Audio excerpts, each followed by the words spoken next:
the Lord. Let everything that have breath praise the Lord. Let everything that have breath praise the Lord. You don't have to turn to it. I just want to read one verse of scripture. Isaiah chapter number 53, verse number 5. It reads, "But he was wounded for our transgression. He was bruised for our iniquity. The chastisement of our peace was upon him, and with his stripes we are healed." I'd like to preach to you tonight for a few minutes. He paid for this with his blood. He paid for this with his blood. The book of Isaiah is somewhat of a summary of all 66 books in the Bible.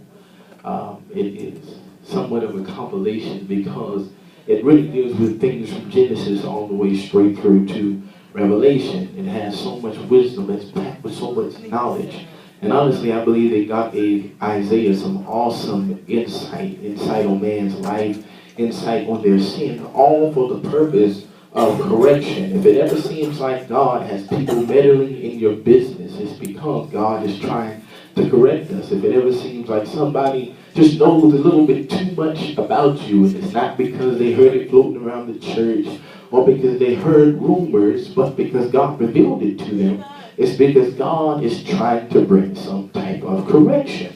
And so the word that God would bring to Isaiah, the insight that God would give him was so deep. It was so relevant that it dealt with all the issues that mankind had that even date as far as today, because some of the stuff that he prophesies about is relevant just for today. But Isaiah had one problem. He spent so much time prophesying against others, so much time talking about others that he never looked at himself. And so we must remember, we must take time to examine ourselves, take time to look at ourselves, because there is only one prophet that had never sinned, and that was the man Jesus Christ. Put your hands together and give God some praise.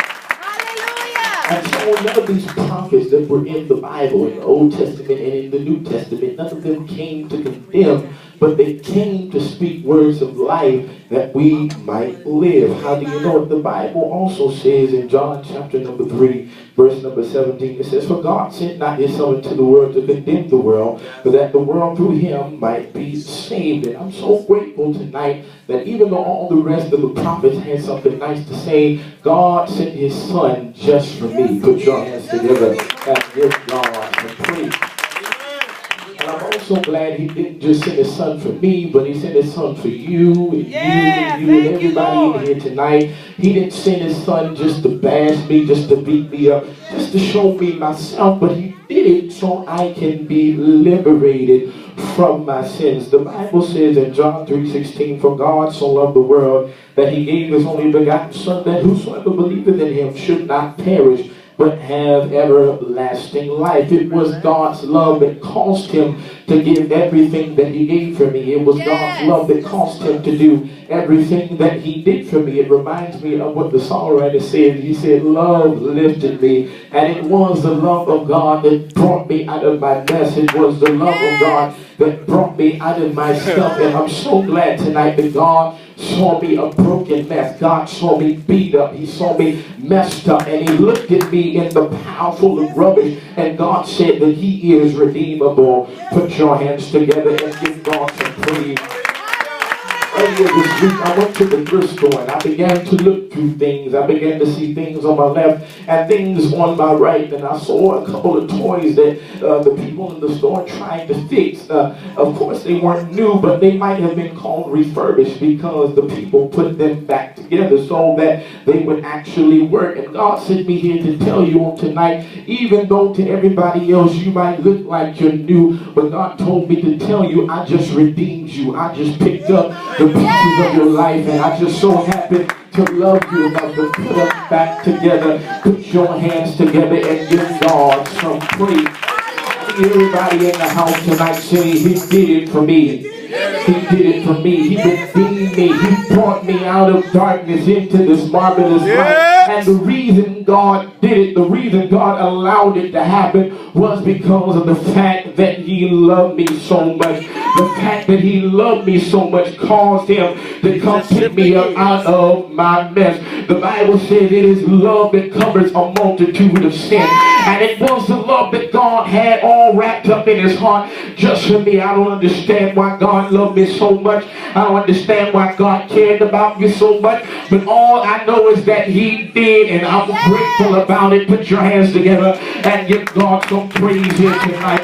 The Bible lets us know in Lamentations chapter number 3 that it is of the Lord's mercies that we are not consumed. His compassion faileth not. They are new every morning, and great is God's faithfulness. That God was faithful to me even when I was not faithful to him. God had a plan for my life even though I wasn't thinking about him, even though I was so wrapped up in my mess, had my mind all wrapped up with things in the world. But God saw fit to do some things to bring my mind into subjection to his plan for my life. Put your hands together and give God some praise. So we find out here in our text, the Bible says in Isaiah 53, he says, who hath believed our report, and unto whom is the arm of the Lord revealed? God was trying to say something. He said, have you believed all of my testimonies? Have you believed everything that I did for the children of Israel up until this point? Have you believed everything that came before this point? Did you believe all my other writings? He said, unto whom is the arm of the Lord revealed? And I stopped by to tell somebody tonight that God is trying to show us something. God is trying to tell us something. He said, for he shall grow up before him as a tender plant and as a root out of dry ground. And he hath no form, no comeliness that we should see him. There is no beauty that we should desire him. He did not come robed in majesty. He did not come looking like this or looking like that. But he came in sheep's clothing. He came dressed as a man. He didn't look like God, but he was God manifested in the flesh. And I'm so glad on tonight that he didn't doll himself up, but he came looking like nothing, so he can let us know that even though you might be in the muck and the mire tonight, that I still love you with an everlasting love. Put your hands together and give God your best praise. The Bible says he is despised and rejected of men, the man of sorrow, acquainted with grief. We hid as it were our faces from him. He was despised and we esteemed him not. We did not lift him up. We did not give him the praise that was due to his name when he was here. I'm so glad he gave me a second chance to bless him today. Put your hands together and give God your best praise.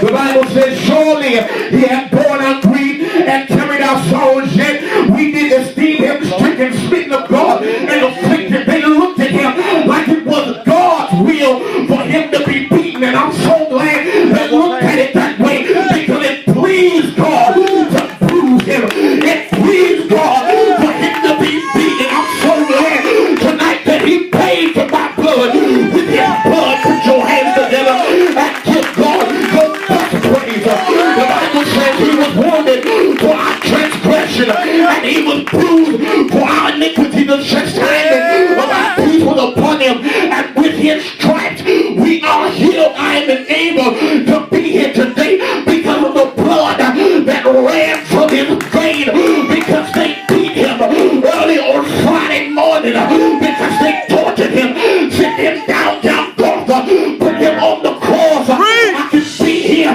because of what he did, because of the blood that was shed. Put your hands together and give God some praise. The Bible said, like a sheep, we have all gone astray. We have turned everyone to his own ways, and the Lord has laid on him iniquity from us all. But the part I like that said he opened not his mouth, he shut up from my sin. Imagine being beaten and bruised, but he did not say a word. I'm so glad that he paid for my blood with fine. I know the movie came out, but it was the silence of the lamb. You don't have to kill the lamb anymore. You don't have to put no more blood on the door. Jesus, Jesus, Jesus, take out